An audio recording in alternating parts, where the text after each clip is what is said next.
Amaneno B. Yama. Katundu apezeka. Amwene inu yo mukamapita ku Nsanje. Mesa mfuna engineer boat. Inde. Ife ndi supplier. Ziwa zimene. Fana amene akubera papayo, muvaso no engine ya boat ilipo. Engine ya boat yabwino yoti ndizikathamanga pashire pachi. 1 kg mani. Eh? Ife ndi supplier, se wafika mulilo kweti wewe. Iwe wafika mulilo kweti. Wasi.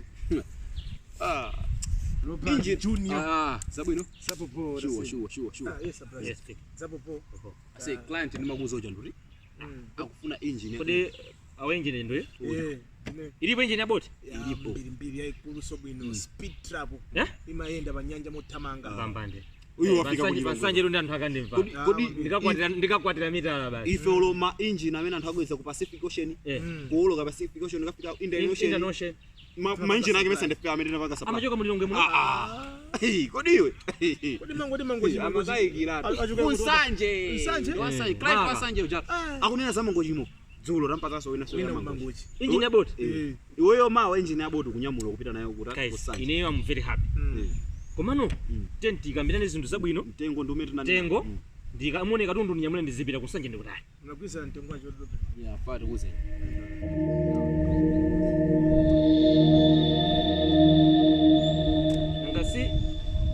Nangasi engine ya boat ya nyuani.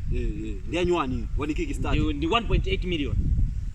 Imene yoyo ndiye kuli 1.8 million. Yano ndiya second hand. Zathu zizote. Yoti ndikoza ubina so inake milandu chachani kuzwana. Kwa zeze msarapende kwa mbili. Ndimafuna kuiona. Asa kusanje ndikutali, kusanje ndikutali. Ndiyeno ndimati ndipemphe. Ndi 7 ounce. 700,000. Ayolo piso baba. Makastoma amapesa wewe asema kaya. 700,000. 700,000. Ife yo last ya ife ndi half million. Half million engine yose. Last 700,000 ai tikufuna half million. 700,000 mwakana. Mufuna ba? Half million.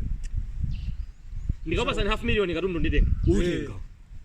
Tandipa sana account number yanu. Ndikonyeza. Siza account. Out 1000 rangu. Account ya chat. Iwe firika kenda account.